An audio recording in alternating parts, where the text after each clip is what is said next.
My name is Sarah Jenkins. I'm 34 years old, and I'm a pediatric nurse. Right now, I'm sitting in a sterile hospital room, the fluorescent lights humming above me, watching my 5-year-old daughter, Lily, sleep. Her breathing is shallow, monitored by a machine that beeps softly beside her bed.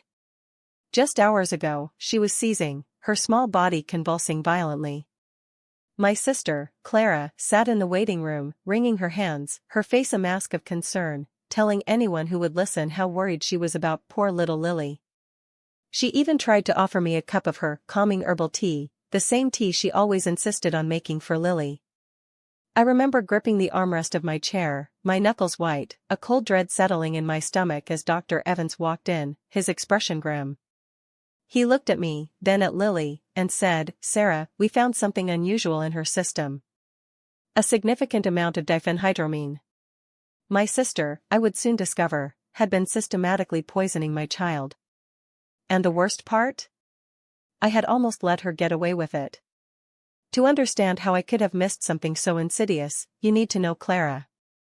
She's 3 years older than me, and from the moment I can remember, our relationship was a tight knot of affection and unspoken competition.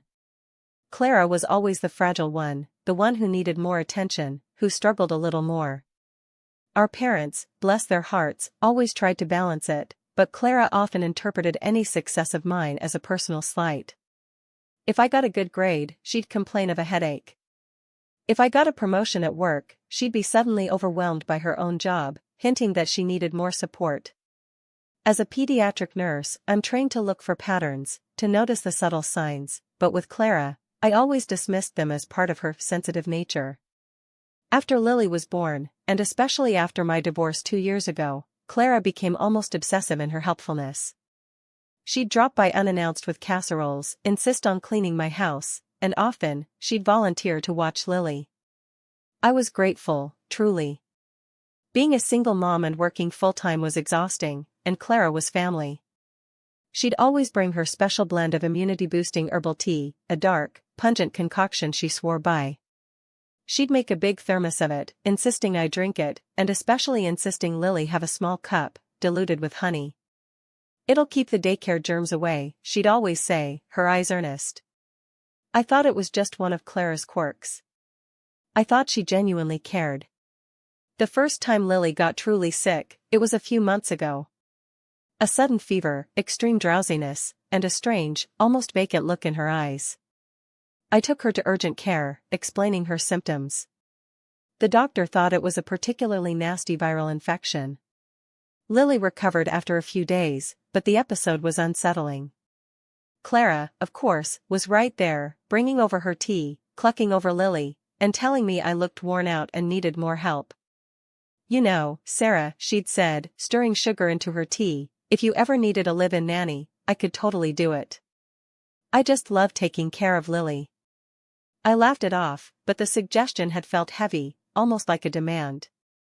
Then, about 6 weeks before Lily's emergency, it happened again. Lily had spent the afternoon with Clara while I was at work. When I picked her up, she was flushed and unusually lethargic. Her words were slurred, and she kept stumbling. Clara explained that Lily had been overtired and had a slight tummy ache, so she'd given her some of her special tea to calm her down for a nap. I was worried enough to take Lily to the ER that night. They ran tests, but everything came back clear. The doctors suggested it might have been a severe allergic reaction to something, or perhaps a sudden onset of a stomach bug that passed quickly. I remembered Clara's intense gaze, her almost desperate insistence that I allow her to stay and help me nurse Lily back to health.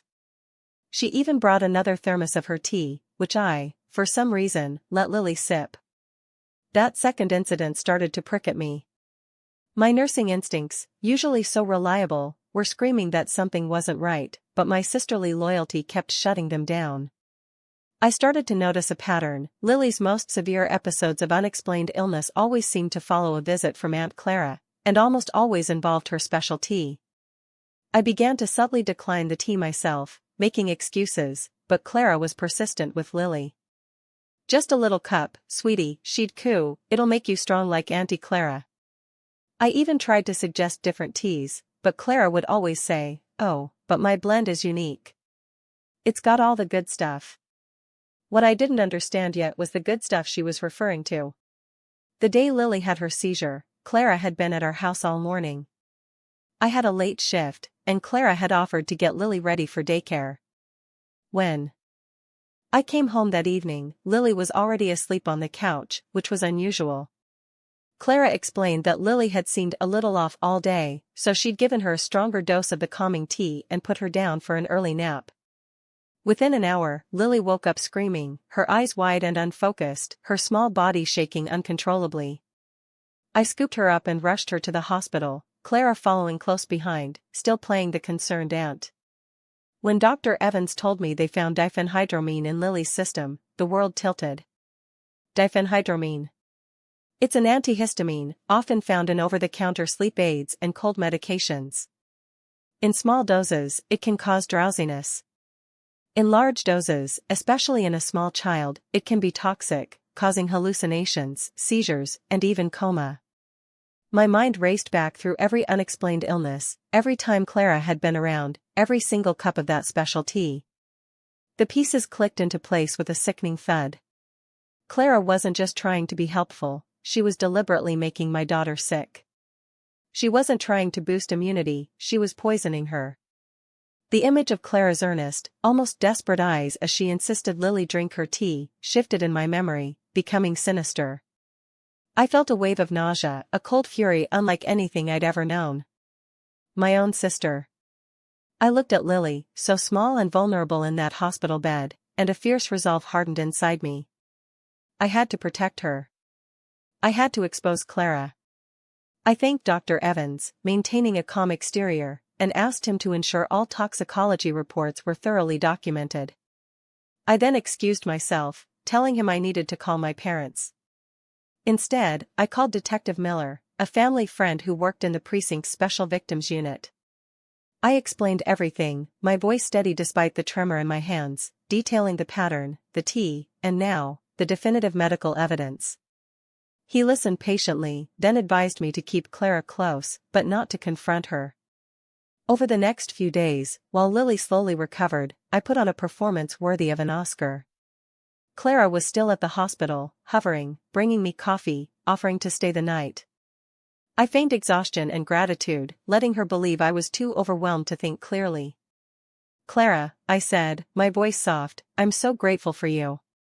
Lily loves your tea so much, and you're so good with her. Could you maybe make a fresh batch for when we go home? Just a small thermos, for her recovery?" Clara's eyes lit up. "Of course, sweetie. Anything for my little Lily." She even mentioned how she had a new, stronger blend of herbs she'd found. My stomach turned, but I smiled. When Lily was discharged, Clara was there to pick us up, a thermos of her special tea already waiting in the car, along with a small, wrapped package of homemade cookies for Lily. I thanked her profusely, and once we were home, I made sure to take the thermos directly into the kitchen, placing it on the counter, just out of Clara's direct sight. As soon as Clara left, claiming she had to run errands, I called Detective Miller again. He sent an officer to collect the thermos of tea and the cookies. I also handed over a small, empty teacup from Lily's bedside table, which I had carefully bagged, knowing Clara had filled it for Lily that morning. I was meticulous, a nurse documenting every detail for a patient chart, but this time, the patient was my daughter, and the perpetrator was my sister.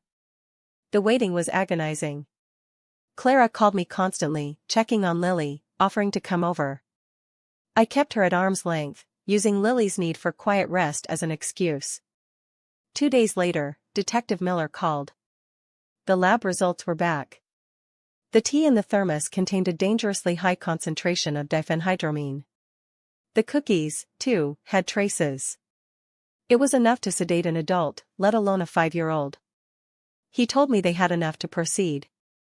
Child Protective Services was also being notified. The confrontation wasn't a dramatic showdown in my living room. It was a phone call from Detective Miller informing me that Clara had been taken in for questioning. Later that day, he called again to tell me that Clara had been charged with child endangerment and assault. She had initially denied everything, spinning a story about how I was an overwhelmed mother making things up, but when presented with the lab results and the detailed medical reports from Lily's hospitalizations, she broke. She confessed, not with remorse, but with a twisted justification. She believed I wasn't capable of raising Lily alone, that she was the better mother, and by making Lily sick, she could step in, prove her worth, and take over. She wanted to be the hero, the indispensable one. The fallout was immense. My parents were devastated, unable to comprehend that their eldest daughter could do such a thing. My father initially tried to defend Clara, suggesting it was an accident, but the evidence was overwhelming. My mother, a quiet woman, simply wept. Our family was irrevocably broken. A restraining order was immediately put in place, preventing Clara from coming within 500 feet of Lily or me. The legal process was slow and painful, but it was necessary. Clara was eventually convicted and sentenced to a period of supervised probation and mandatory psychological counseling, with strict conditions regarding contact with children. She lost her job, her reputation, and any semblance of a normal life. Lily, thankfully, made a full recovery. The physical effects of the poisoning faded, but the emotional scars were deeper. We started therapy, just the two of us, to process everything. Lily sometimes asks why Aunt Clara can't visit anymore, and I tell her that Aunt Clara made some very bad choices that hurt her, and that she needs to get help so she doesn't hurt anyone else. It's hard, but it's the truth.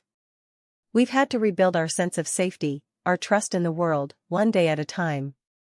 A few weeks ago, I was in a grocery store, walking down the tea aisle, and I saw a box of calming herbal blend. The familiar scent, even through the packaging, made my stomach clench. I quickly turned my cart and walked away, my hand instinctively reaching for Lily's small hand in mine. We bought some fresh fruit instead. The special tea, once a symbol of Clara's misguided affection, now represents a betrayal so profound it almost cost me my daughter. We don't drink herbal tea anymore, not the kind Clara used to make. We just stick to plain water, and the quiet comfort of our own little world, safe and sound.